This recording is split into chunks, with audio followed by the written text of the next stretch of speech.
Welcome to today's IOSH Future Leaders episode, where we will be focusing on women in leadership positions within the health and safety industry. We will be delving into areas such as cultural differences, navigating new environments, and personal branding. The aim of this podcast is for listeners to walk away feeling empowered and equipped with a functional toolkit which they can use to best prepare themselves for progressing in leadership roles. Your hosts today are myself, Carly Hughes, a chartered health and safety professional and business owner of Immerse Safety, and I am joined alongside my fellow IOSH Future Leader, Nishma Mistry, Safety Strategy Manager at Transport for London and United Nations UK volunteer, helping lead projects on women's health and safety. Thanks, Carly.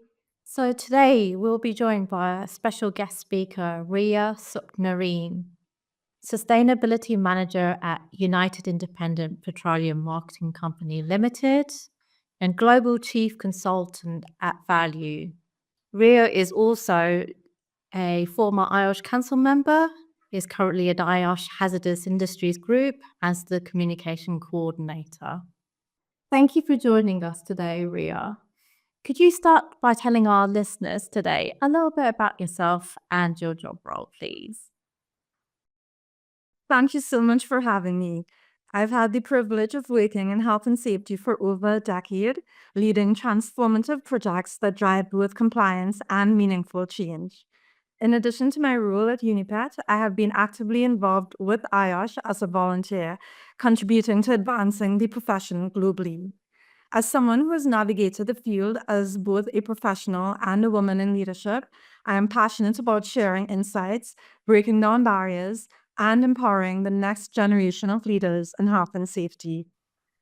Amazing. Thank you so much, Ria. So we're going to start by talking a little bit about cultural perspectives.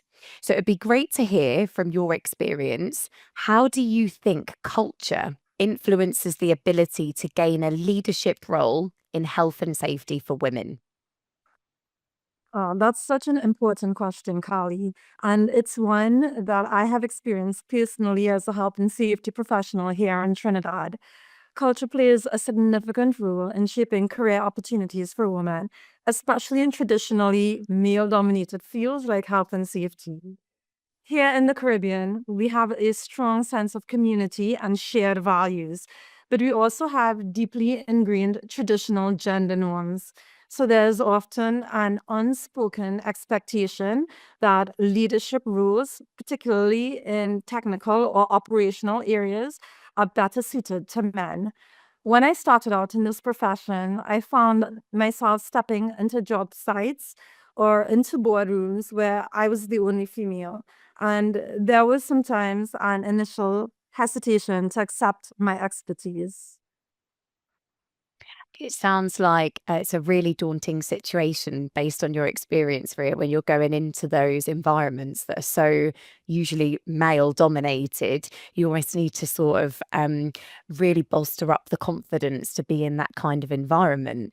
And it can be quite daunting to some, can't it? Um, so, with that in mind, what strategies would you recommend to overcome any cultural barriers? Absolutely, Carly. It was very daunting at times. I focused on what I could control, and that's building my credibility. I made it my passion to know the industry inside out, regulations, trends, best practices, you name it. This preparation gave me the confidence to speak up and contribute meaningful solutions. I'll never forget a compliance audit where I once proposed a new reporting system that not only improved safety but reduced operational costs. Once the results started speaking for themselves, so did my work, and that began to shift perceptions. Another strategy that was invaluable is building a strong support network. I sought out mentors, both men and women, who believed in me and they were willing to advocate for my ideas. The Caribbean is small, and so relationships really matter. Finding allies who respect your work can open doors, and that can help you navigate cultural challenges. And lastly, I think that it is very important to lead with empathy and collaboration, which are actually strengths of Caribbean culture. For example, when I roll out a safety initiative at my company, I invited employees from all levels to be part of the process. By listening to their input and making it a team effort, I gained their trust and built solutions that worked for everyone. So, my advice to women in health and safety, and really any field, is to focus on what you can control: your expertise, your network, and how you engage with others. Culture might present barriers, but it also offers opportunities to connect and grow. And every time we step up, we are breaking down those barriers for the women who will follow. Amazing. That's so insightful, Ria, and definitely um, really empowering for our listeners and for myself and Nishma sitting here now talking to you. I loved the part that you mentioned about focusing on what you can control, because I think we're often so worried and nervous about things that haven't even happened and might not even happen yet. So loads of really good advice there for our listeners. Thank you so much for that. I'm going to pass you over to Nishma now, who's going to ask you some more questions. Thank you, Carly and Ria. Wow, I've already written down so many bullet points and notes already. So thank you for that.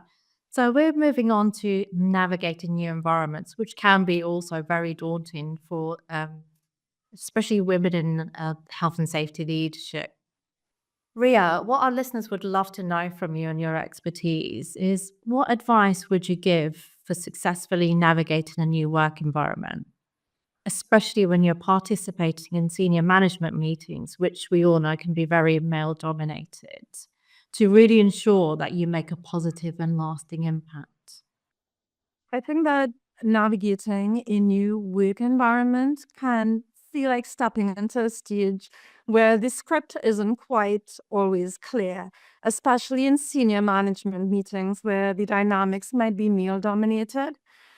But here's the truth: if you are in the room, you've earned your seat at the table.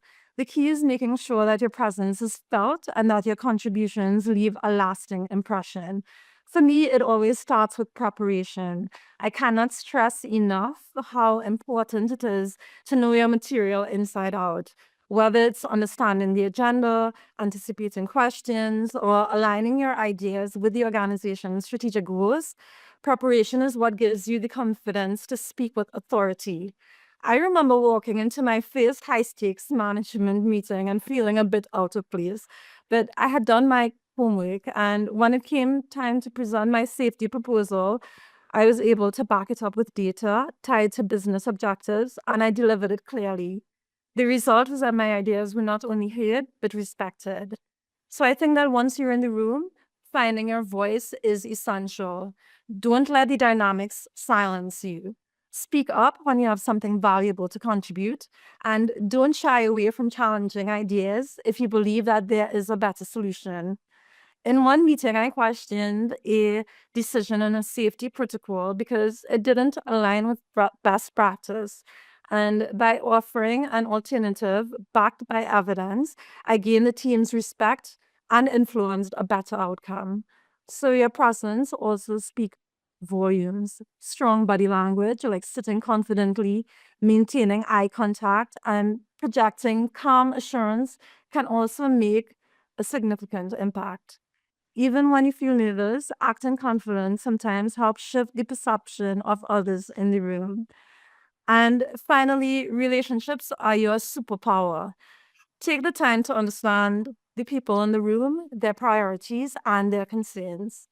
Follow up after meetings, engage in conversations, and build rapport outside the boardroom. Strong relationships create allies who will advocate for you, even when you are not in the room. So, my advice is simple: prepare relentlessly, use your voice boldly, own your presence, and invest in relationships. Do this, and you'll not just navigate new environments, you'll thrive in them, and you will leave a mark that speaks long after the meeting ends. Wow, that was amazing. I'm like writing all these notes down and I'm ready for my next meeting now. I'm ready to go. That's incredible. And I think we do sometimes. Um, I think there's quite a lot to take away from that. It's, you are stepping into a stage when you're at some of these meetings. And, like you said, you're in the room, you've earned that spot, so make the most of it. So, as you're saying, preparation is key. And I love the fact that you say relationships are your superpower. That's incredible.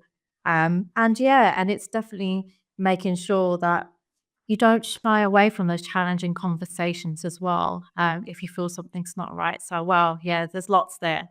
Thank you so much. Welcome.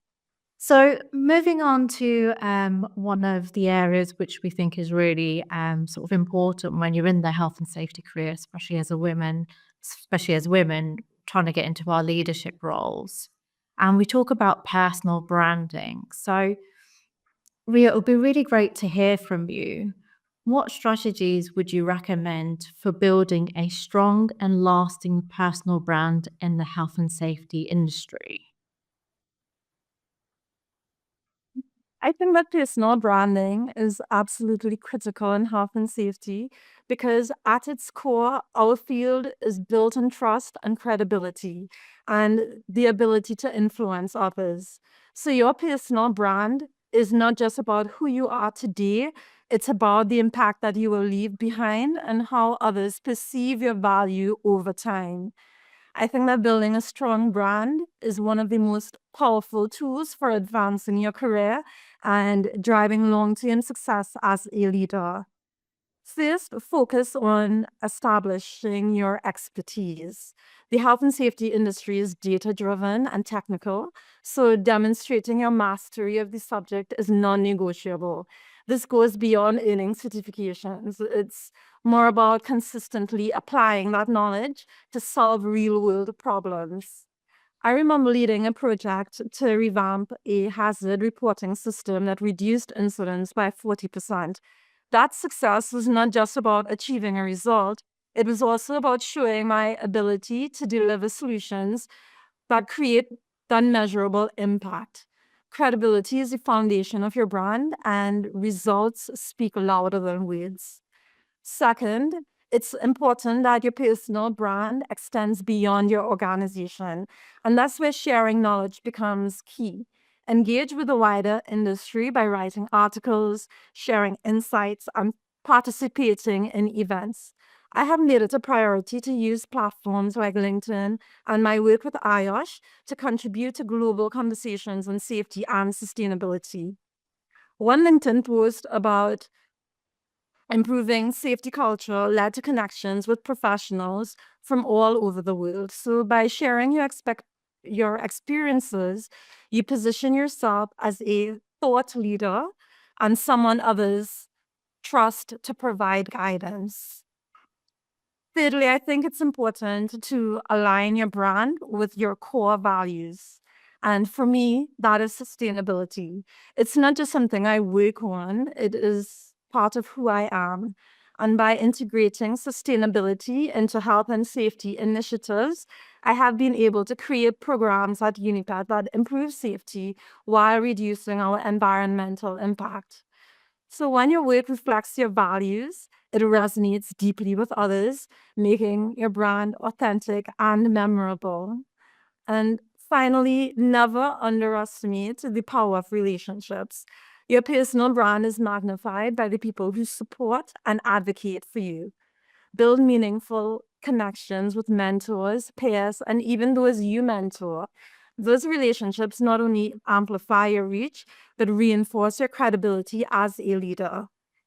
I think that a strong personal brand rooted in expertise, contributions, values, and relationships creates trust and open doors. And this is what helps you to influence decision makers, inspire your teams, and leave a legacy in the industry. That's the ultimate measure of leadership. Love that. And 100%, it's around that credibility and sharing that knowledge. We tend to hold on to so much valuable knowledge. And like you're saying, within organizations, and it's good to share with the world. And there's a theme that runs through all of this, which is your meaningful connections. It's those relationships and it's building that trust, which is incredible.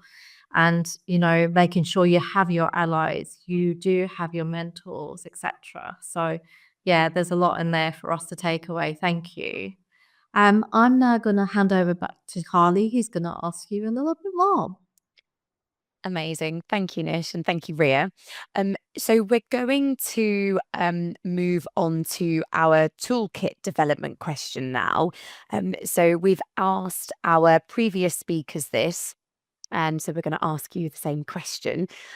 So Ria, from your experience and journey to being a successful leader in the health and safety industry, what are your top 3 skills or qualities that you believe are essential for our listeners to successfully transition into or acquire a leadership position? That's a very good question, Carly.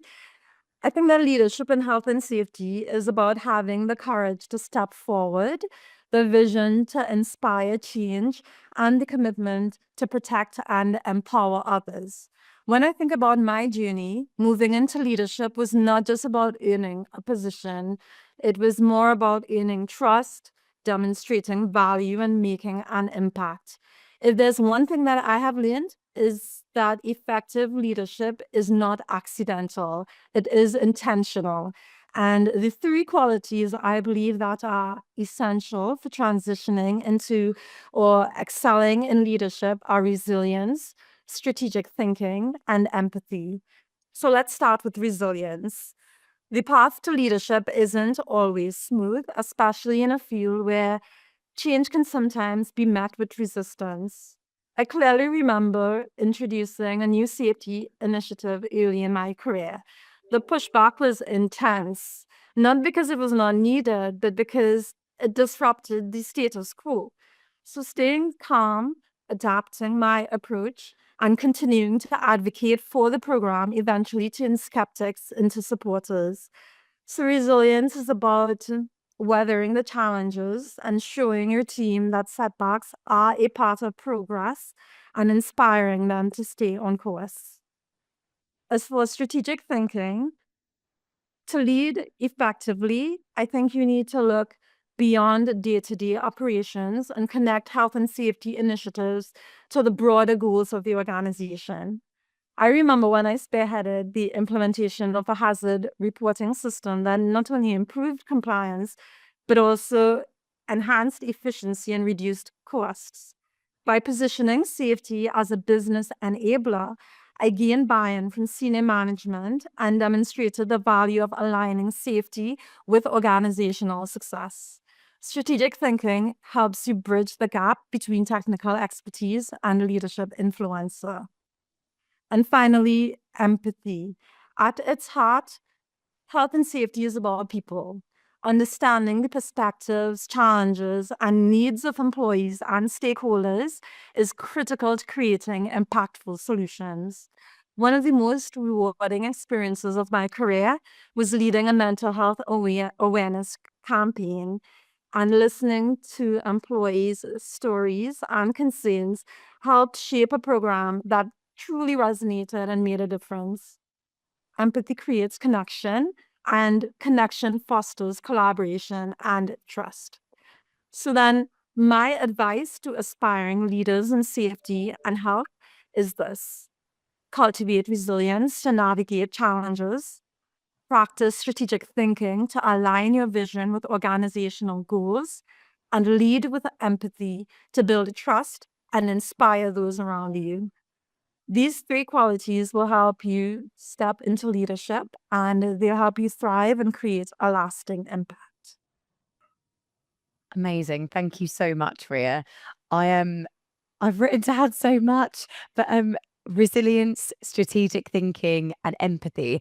And like Nishma mentioned earlier, it brings it back to those connections and your relationships with people and understanding how and why people behave in the way that they do. So thank you so much for those 3 pieces of advice. Thank you, Ria. You're very welcome, Carly. It's been an honor to share my journey and hopefully encourage others to step boldly into their leadership potential. Thank you, Ria. So, Sadly, we're coming to the end of our session today and the end of our 3-part series. I'd like to say a huge thank you to Ria to really share your insights, all that valuable experience, your top tips, and your experience with us. We hope it's left all of our listeners with new ideas, perspectives to bring into your own roles and new skills which we can add to our own little toolkits as well. So thank you to you, our listeners. We hope you have enjoyed the session.